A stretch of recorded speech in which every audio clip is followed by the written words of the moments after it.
시몬, 사실 아주 흔한 이름이에요. 예수님의 제자 12명을 살펴보아도 이미 또 다른 시몬이 있다는 것을 우리가 발견합니다. 바로 열심당원 시몬이지요. 이 제자에 대해서는 우리가 다른 시간에 살펴볼 겁니다마는 예수님의 형제들 중에도 시몬이 있어요. 그리고 가룟 유다, 이 가룟 유다의 아버지 이름도 사실은 시몬입니다. 퀴즈를 또 하나 내볼게요, 여러분. 그러면 시몬 베드로의 아버지 이름은 뭘까요? 누가 또 시몬이라 그러시네? 설마 시몬은 아니겠지요. 우리가 성경을 보다 보면 예수님께서 이 시몬을 가리켜 말씀하실 때 그냥 시몬아 이렇게 말씀하지는 않으셨지요. 바요나 시몬 이렇게 얘기했지요. 그죠? 이 바요나 시몬이라는 말 속에서 바라는 말은 아들이라는 뜻이에요. 그러면 뭘까요? 그러면 시몬의 아버지 이름이 요나일까요? 제가 설마 그렇게 단순하게 여쭈었겠습니까? 본래 이 요나라는 말은 요한이라는 말의 히브리식 이름이에요. 그러니까 이 시몬의 아버지 이름은 요한인 거죠. 그래서 우리가 그 복음성가에도 보면 요한의 아들 시몬아 이런 찬양이 있잖아, 그죠? 요한인 겁니다. 요한. 이 요한의 아들 시몬에게 예수님께서 지금 베드로라고 하는 새로운 이름을 주고 계시는 것이지요. 물론 실제로 예수님께서 시몬에게 베드로라고 그렇게 호칭하지는 않으셨어요. 그럴 리는 없습니다, 여러분.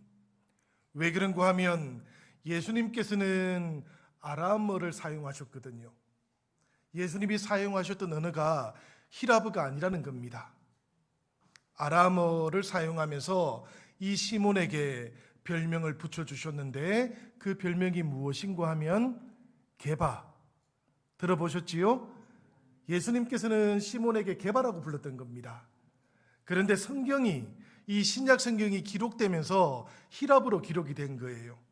그러다 보니까 게바라는 이름의 히라브가 이 베드로가 되었던 것이지요. 페트루스라는 말입니다. 반석이라는 뜻이지요. 바위라는 뜻이기도 한 겁니다. 그런데 여러분, 우리가 이 베드로 그리고 예수님 그 만남을 한번 생각을 해보면 이 두 사람이 어떻게 만나게 되었을까를 우리가 금방 확인할 수도 있어요. 요한복음 1장에 보면 예수님께서 지나가시는 것을 세례 요한이 봅니다. 그리고는 세례 요한이 보라 세상 죄를 지고 가는 하나님의 어린 양이로다 이렇게 선언을 하게 되니까 사실은 이 세례 요한의 제자였지요. 안드레가 그 이야기를 듣고 있다가는 예수님을 찾아가는 거예요. 그리고는 예수님께 나아가서 예수님께서 메시아시다라는 것을 발견하고 나서는 자기의 형제 시몬에게도 말을 해주는 겁니다. 우리가 메시아를 만났다. 요한복음 1장 41절부터 42절까지에 나오는 말씀이에요. 그가 먼저 자기의 형제 시몬을 찾아 말하되 우리가 메시아를 만났다 하고, 메시아는 번역하면 그리스도라. 데리고 예수께로 오니 예수께서 보시고 이르시되 내가 요한의 아들 시몬이니 장차 게바라 하리라 하시니라. 게바는 번역하면 베드로라 이렇게 되어 있어요. 그러니까 베드로는 이 안드레의 초대를 받아가지고 예수님하고 처음으로 만났던 겁니다. 그리고 예수님께서는 이 시몬에게 새로운 이름이었던 게바라고 하는 이름을 주셨던 것이고요. 이것이 시몬을 만났던 예수님께서 가장 먼저 하셨던 일이었어요. 새로운 이름을 주는 것. 이것을 생각하면서 저는 우리들도 어쩌면 예수님께서 우리들에게 새로운 이름을 주셨을지 모르겠다 그런 생각이 들기도 했습니다. 사실 가톨릭에서는 세례를 받고 나면 세례명이 주어지지 않습니까? 그렇죠? 그렇지만 우리 개신교에서는 세례명이 따로 주어지지는 않아요. 그렇지만 그럼에도 불구하고 우리가 세례를 받게 될 때 우리들의 마음속에 떠오르는 영감이 있을 수 있고요. 성경 속에 나오는 신앙의 위인들의 모습들이 떠오르기도 할 것 같습니다. 여러분들은 세례를 받을 때 혹은 주님을 처음 만났을 때 어떤 사람의 이름이 가장 먼저 떠오르셨는지요? 저는 사실은 바울이라는 이름이 가장 먼저 떠올랐어요. 제가 바울을 그래서 가장 좋아하기도 합니다. 여러분들도 한번 생각을 해보시면 좋겠어요. 나는 주님을 만났을 때 누구를 떠올렸을까? 누구를 내 신앙의 모범처럼 그렇게 바라보면서 살아오고 있었을까를 한번 돌아보시는 이 시간이 되기를 바랍니다. 반석, 이 반석이라는 뜻이 바위라는 뜻이라고 했습니다. 바위가 가지고 있는 안정감이 있지요. 그리고 단단함도 있습니다. 그런데 여러분, 이 이미지들이 시몬에게 어울리는 이미지일까요? 어울린다고 생각하시는 분도 있을 수 있어요. 그리고 잘 어울리지 않는다라고 생각하는 분들도 있을 수가 있습니다. 제 생각에는 성령을 받기 전, 부활의 주님을 만나기 전 시몬의 성품, 시몬의 성격하고 이 게바라는 이름은 잘 어울리지가 않는 것처럼 그렇게 느껴집니다. 요한복음 13장을 보면 예수님께서 제자들의 발을 씻기시지 않습니까? 차례대로 발을 씻기시다가 이 베드로의 발을 씻기려고 하니까 그때 베드로는 주님에게 어떤 반응을 보였습니까? 절대로 이런 일이 있어서는 아니 되겠다고, 제자들이 스승의 발을 씻겨야지 어떻게 스승이 제자들의 발을 씻길 수 있느냐고 이렇게 갑자기 자기의 감정을 드러내지 않습니까? 예수님께서 이 베드로를 바라보면서 내가 너를 씻지 아니하면 나는 너와 상관이 없을 것이다 이렇게 말을 하니까 그때는 또 베드로가 어떻게 반응을 보입니까? 그렇다면 나의 모든 몸을 다 씻어주세요, 목욕이라도 씻어주세요라고 이렇게 반응을 보여지요. 이 베드로의 모습을 보다 보면 안정감이 느껴지기보다는 조금은 즉흥적이고 감정적인 그런 모습을 볼 수 있기도 한 것 같습니다. 그런데 여러분, 그런데 참 놀라운 것이 있어요. 그럼에도 불구하고, 이런 약점처럼 보이는 것에도 불구하고 예수님께서는 시몬에게 반석이라고 하는 이 이름을 먼저 주셨다는 겁니다. 부활의 주님을 만나기 전, 성령을 받기도 전에 처음 만난 그 자리에서 반석이라고 하는 이 이름을 우리 주님께서 주셨다는 것이지요. 주님의 사랑이 늘 먼저 이렇게 우리들에게로 향하고 있다라는 그런 말씀이에요. 우리 하나님께서는 우리들의 약점을 보시는 분이 아니십니다, 여러분. 그 약점 대신에 우리들의 미래를 바라봐 주시고 이 미래를 소망으로 채우기 원하시는 분이 바로 우리들의 하나님이시다라는 것을 기억하시기를 부탁드립니다. 여러분, 시몬 베드로하고 예수님은 이렇게 만났어요. 그런데 말씀을 보니까 이렇게 예수님을 만난 다음에도 시몬은 물고기를 잡으면서 여전히 갈릴리에서 살아가고 있는 것 같습니다. 누가복음 5장을 보면 바로 그렇게 주님을 다시 만나고 있는 베드로를 우리가 보게 되지요. 그런데 바로 그때 이 베드로에게는 결단의 순간이 찾아와요. 베드로가 밤을 새워서 물고기를 잡고 있었는데 한 마리도 잡지를 못했던 겁니다. 그리고 아침을 맞이했어요. 그물을 깁고 있던 그때 주님께서 찾아오셔서는 그 배에 올라오셨던 것이지요. 그리고 무리들을 가르치신 다음에 이 베드로에게 말씀을 하십니다. 4절의 말씀인데요, 우리 같이 한번 읽어보도록 하시지요. 깊은 데로 가서 그물을 내려 고기를 잡으라. 이 말씀은 참 좋은 말씀이지요. 결과를 알고 있기 때문에 좋은 말씀인 겁니다. 그런데 여러분, 시몬 베드로의 입장에서 이 말씀이 좋은 말씀이었을까 생각을 해보게 됩니다. 사실 이 갈릴리 호수에서 평생 잔뼈가 굵었던 사람이 베드로였지 않습니까? 사실은 아주 뛰어난 고기잡이였을 겁니다. 그런데도 불구하고 지난밤 허탕을 쳤던 것이거든요. 그런데 고기잡이는 한 번도 해보지 못했을 것 같은 랍비로 보이는 예수님이 찾아와서는 깊은 곳에 그물을 내려보라고 이렇게 조언을 해주는 겁니다. 여러분 같으면 어떻게 했을 것 같습니까? 별 이상한 사람을 다 보겠네. 당연히 그렇게 반응을 보이지 않겠습니까? 평소 같았으면 베드로가 그런 반응을 보였을 거예요. 그런데 예수님의 이 음성을 들었던 순간 베드로의 마음속에는 저항할 수 없는 위험 같은 것들이 느껴졌던 것이지요. 그래서 예수님을 향해서 베드로가 이렇게 대답을 했던 겁니다. 5절의 말씀이에요. 선생님, 우리들이 밤이 새도록 수고하였으되 잡은 것이 없지만은 말씀에 의지하여 내가 그물을 내리리이다. 그물을 내리는 베드로, 결과가 어떻게 되었습니까, 여러분? 그물이 찢어질 만큼 물고기를 잡았지요.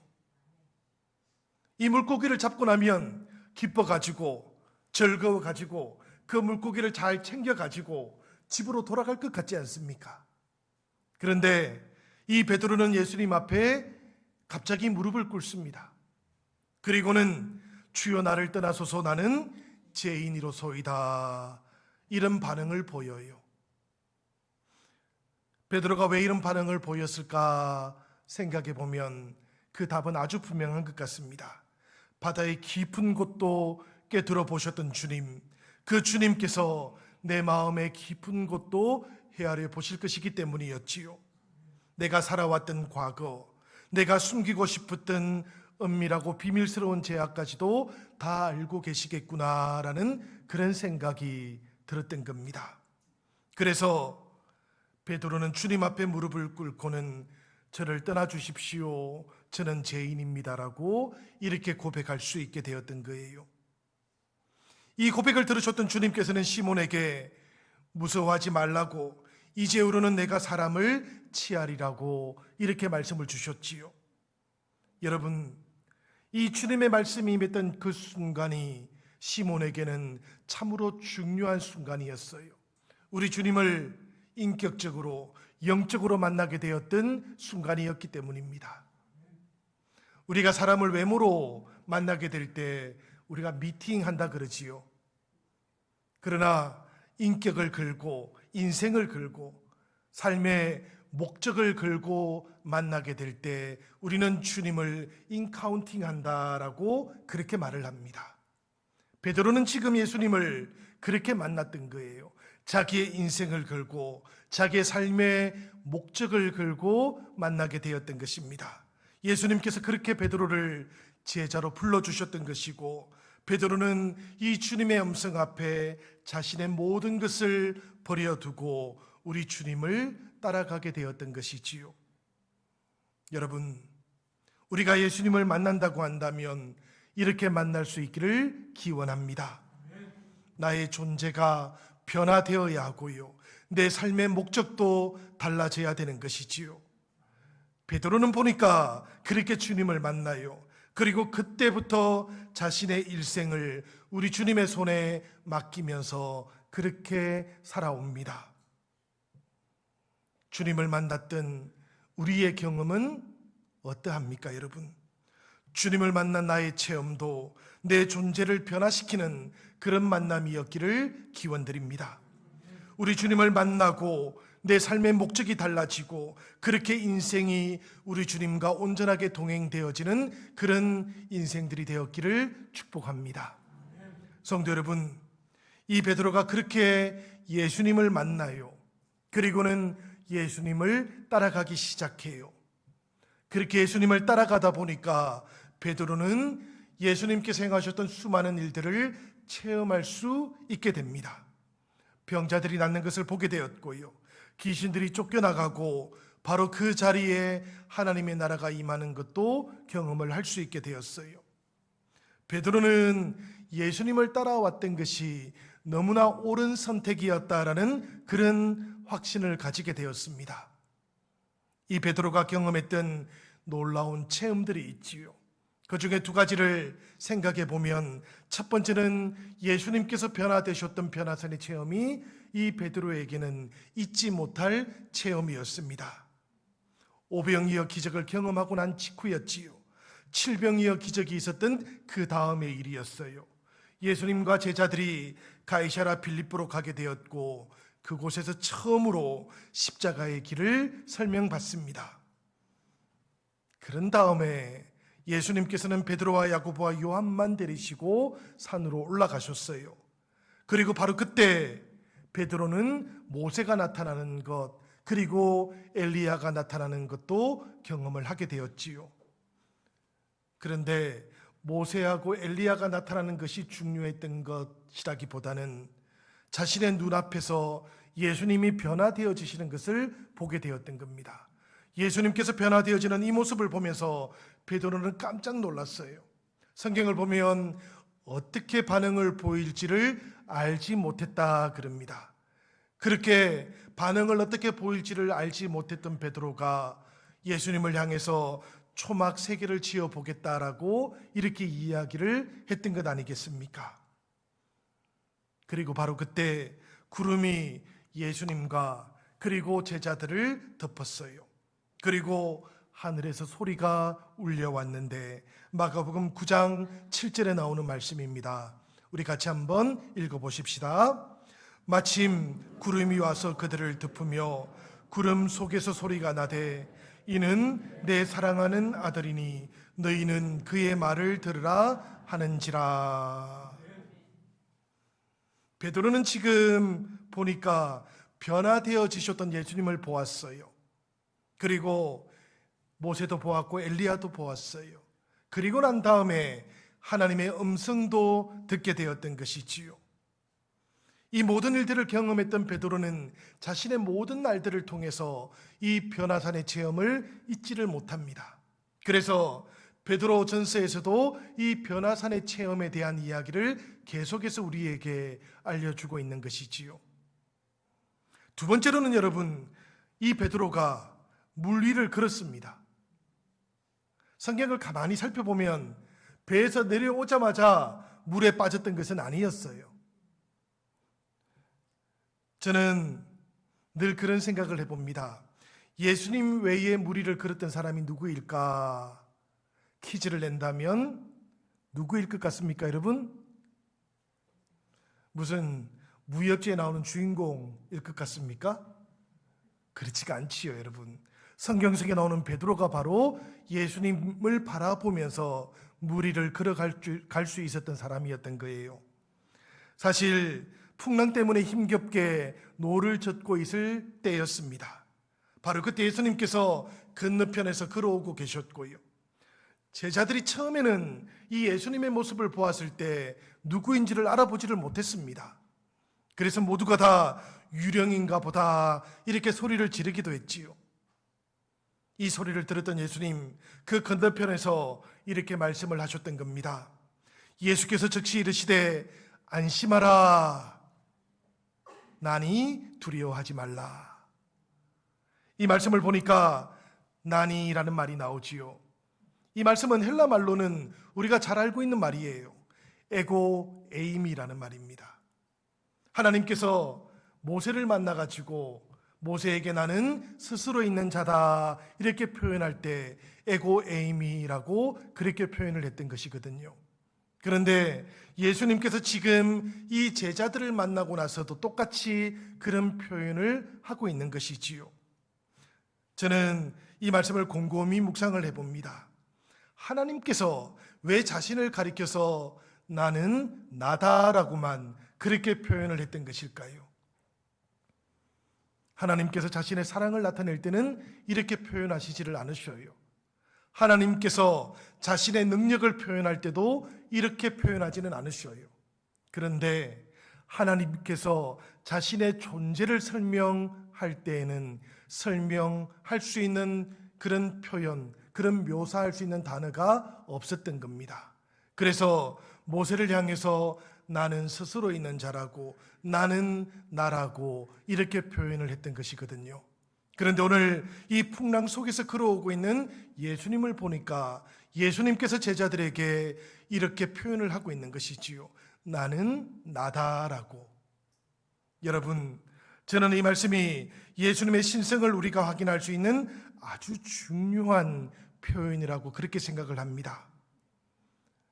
예수님의 말씀을 듣고 물 위를 걷는 체험을 했던 이후에 물에 빠진 베드로를 우리 주님께서 건져 올리시지요. 그리고 난 다음에 함께 제자들이 타고 있던 배 위로 올라와요.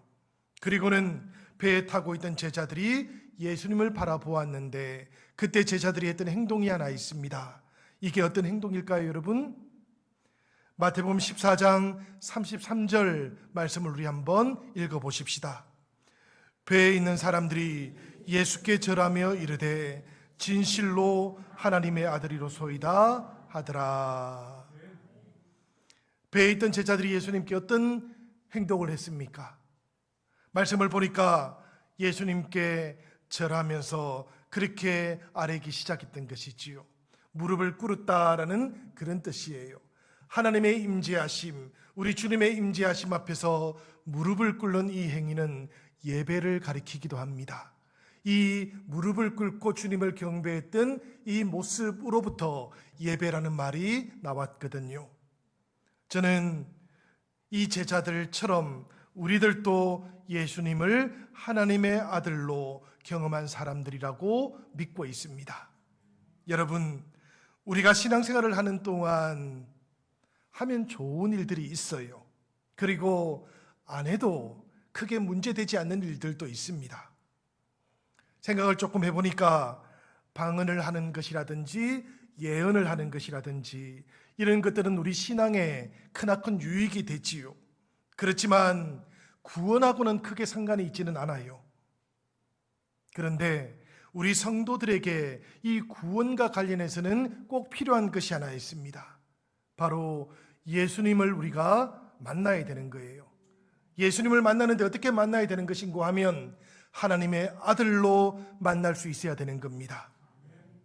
예수님께서 나의 주님이시라는 것, 예수님께서 이 땅을 구원하신 구세주이시라는 것, 이것만큼은 우리들 모두가 체험을 꼭 해야 되는 것이지요. 바로 이 체험의 과정이 신앙생활의 과정이기도 한 겁니다. 베드로는, 그리고 제자들은, 그리고 우리들은 바로 이 체험을 하면서 믿음의 길을 걸어가고 있는 것이지요. 여러분, 베드로가 이런 체험들을 하게 되면서 계속해서 주님을 바라보고 살아갑니다. 그리고는 때가 되자 베드로에게서 놀라운 신앙의 고백이 나오기 시작했지요. 사실 이 베드로의 신앙 고백은 우리들 모두가 다 기억하고 있고 외우기도 하는 말씀이에요. 여러분, 베드로의 신앙 고백 어떻게 표현이 되고 있습니까? 주는 그리스도시요 살아계신 하나님의 아들이시니이다. 이 고백은 우리들도 다 하고 있는 고백이지요. 예수님께서 이 베드로를 보고 또 제자들을 보고 그렇게 물으셨던 거예요. 사람들이 인자를 누구라고 하느냐? 사람들이 세례 요한이라 합니다. 엘리야라 합니다. 이런 이야기를 막 하기 시작해요. 그러자 이번에는 제자들을 향해서 또 물으셨던 것이죠. 너희는 나를 누구라고 하느냐? 제자들이 대답을 하기도 전에 베드로가 아주 중요하게 고백을 했던 겁니다. 사실 여러분, 이 신앙의 고백보다도 더 중요한 고백은 없어요.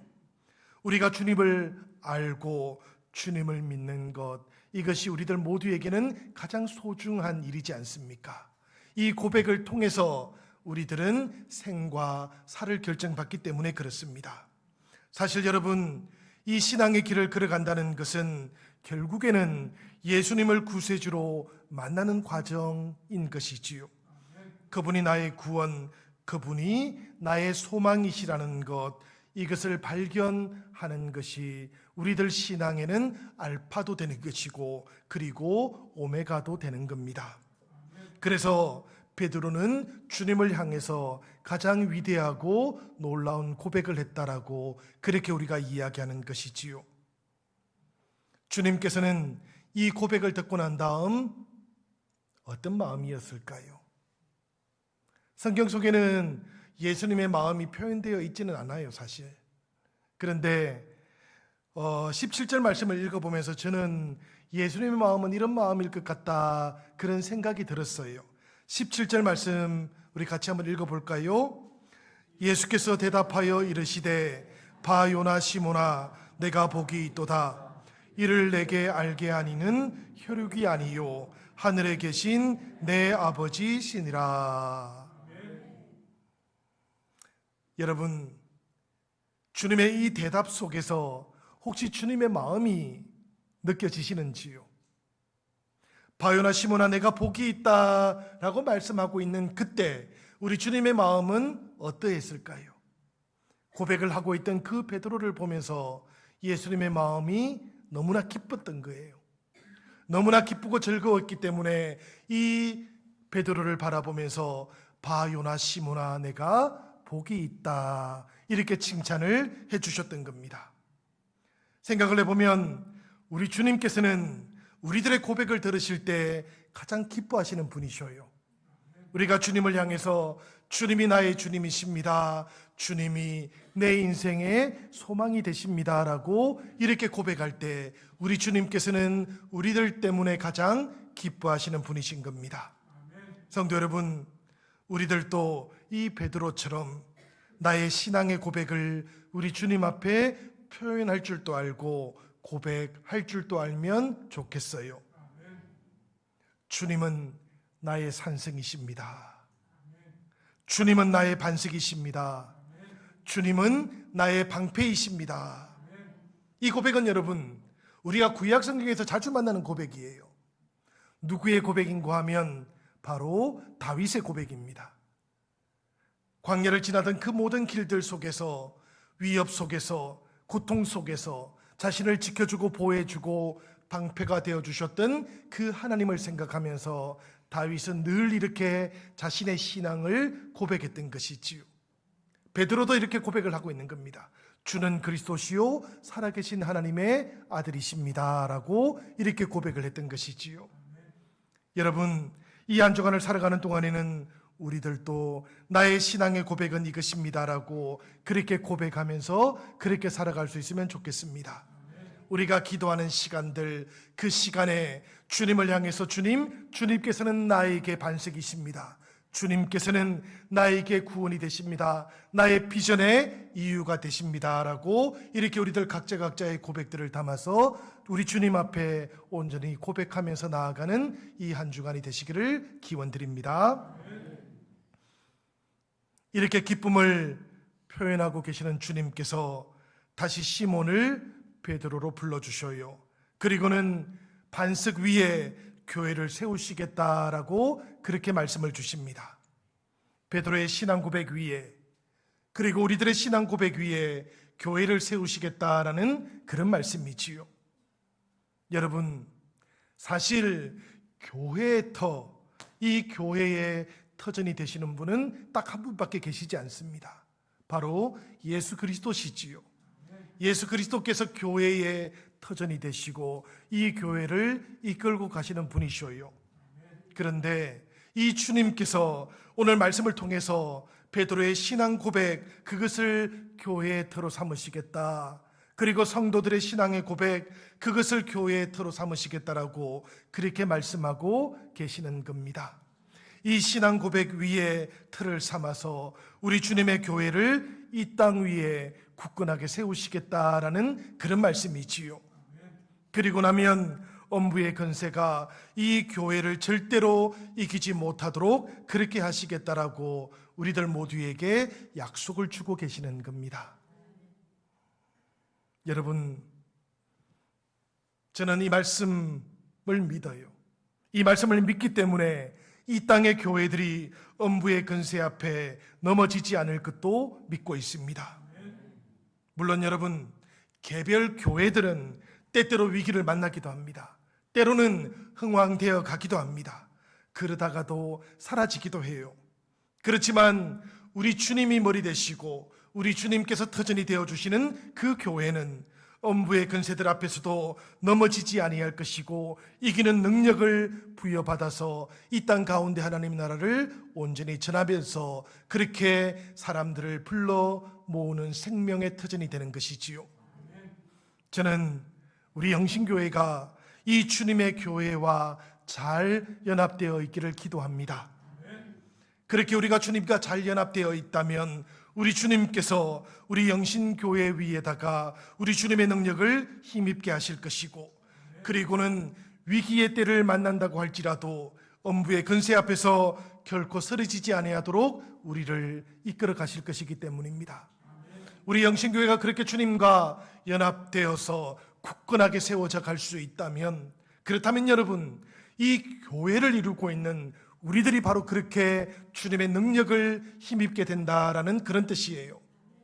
추상적인 교회가 아니라 이 영신교회를 이루고 있는 우리들 모두, 우리 성도들 모두가 다 우리 주님의 능력을 힘입고 그 주님의 능력을 힘입어서 이 땅 가운데 엄부의 근세를 이기는 성도들로 그렇게 살아갈 수 있다라는 그런 뜻인 겁니다. 여러분, 우리들 모두가 다 우리 주님의 능력을 힘입어서 이 땅 가운데 교회의 교회됨으로 세워져 갈 수 있기를 우리 주님의 이름으로 축복합니다. 그런데 여러분, 이렇게 신앙 고백을 했던 베드로였지만 이 베드로가 십자가 앞에서 넘어졌어요. 예수님을 부인해 버리고 말았어요.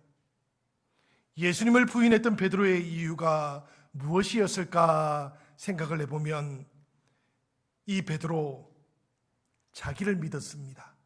자기를 확신했습니다. 베드로는 자기가 아주 강한 사람이라고 그렇게 생각을 했어요. 이 생각이 베드로를 교만으로 이끌고 말았던 것이지요. 이 베드로를 향해서 주님께서 말씀하고 계십니다. 오늘 우리가 읽었던 말씀이지요. 누가복음 22장 31절과 32절 말씀 우리 같이 한 번 더 읽어보도록 하겠습니다. 시몬아 시몬아, 보라, 사탄이 너희를 밀가부르듯 하려고 요구하였으나 그러나 내가 너를 위하여 내 믿음이 떨어지지 않기를 기도하였노니 너는 돌이킨 후에 내 형제를 굳게 하라. 이 말씀을 보니까 주님의 마음이 느껴집니다. 연약하고 그래서 넘어질 수밖에 없었던 이 베드로를 바라보시는 주님의 마음이 느껴지고요. 그럼에도 불구하고 이 베드로를 굳게 세워서 형제를 굳게 하려는 우리 주님의 마음도 헤아려져요. 주님의 이 말씀을 들었던 베드로가 반응을 보이는데요. 어떻게 반응을 보였는가 하면 주여 내가 주와 함께 오게도 죽는 데에도 가기를 각오하였다고 이런 반응을 보입니다. 이게 베드로의 반응이기는 해요, 여러분. 베드로의 마음이기도 했어요.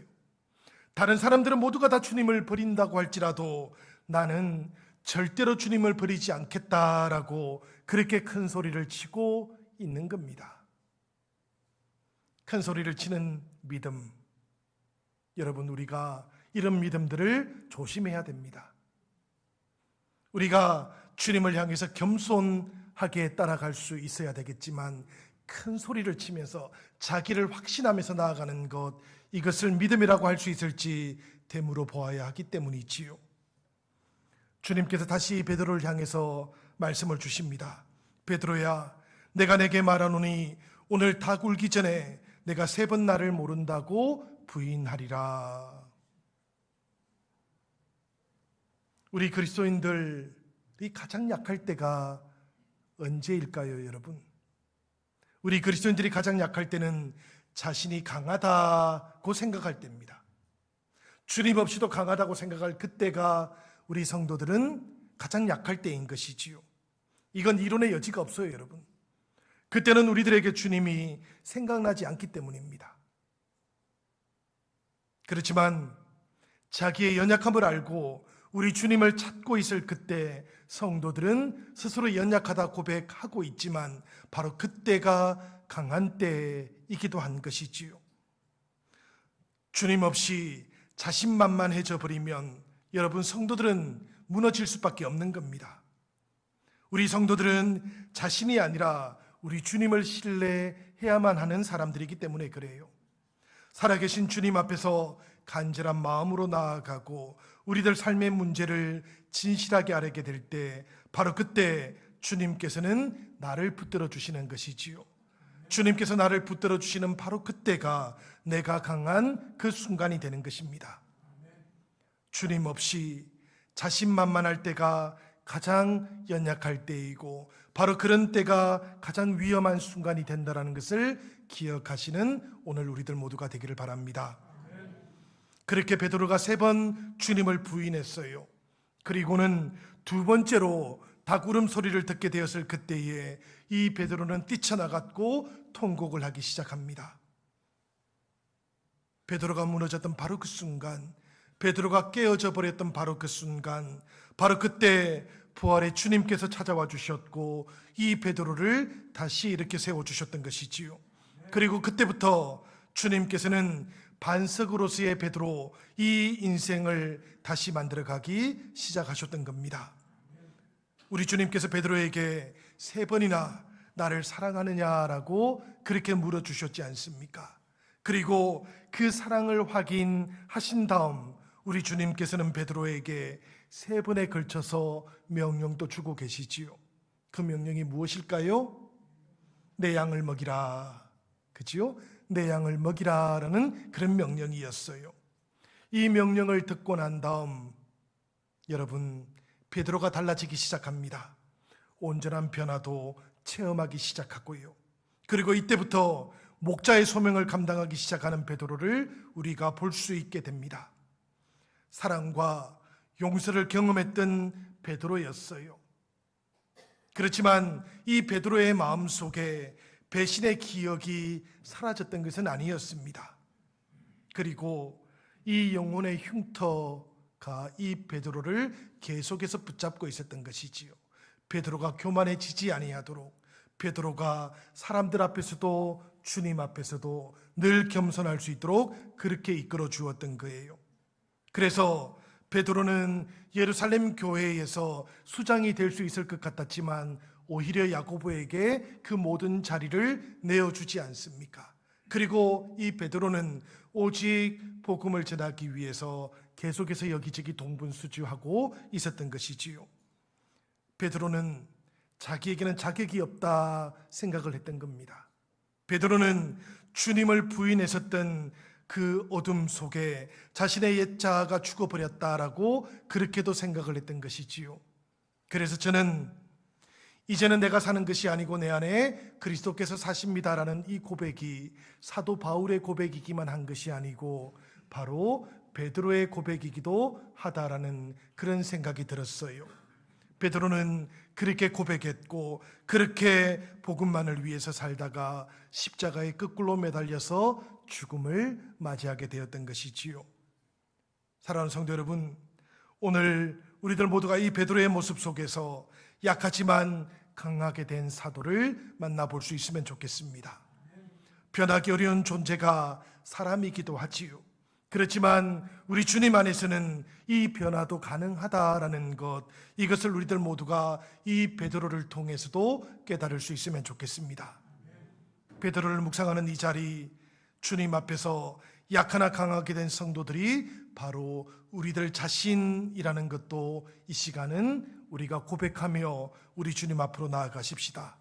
우리 주님 그 안에 있기만 하면, 내가 아니라 주님 은혜로 우리가 살아갈 수 있기만 하다면 우리들도 약한 가운데서 주님의 능력을, 주님의 강함을 온전하게 나타낼 수 있다는 것, 이것을 우리들 모두가 기억하면서 이 은혜와 결단을 붙잡고 나아가는 영신의 모든 지체들이 되기를 주님의 이름으로 기원합니다.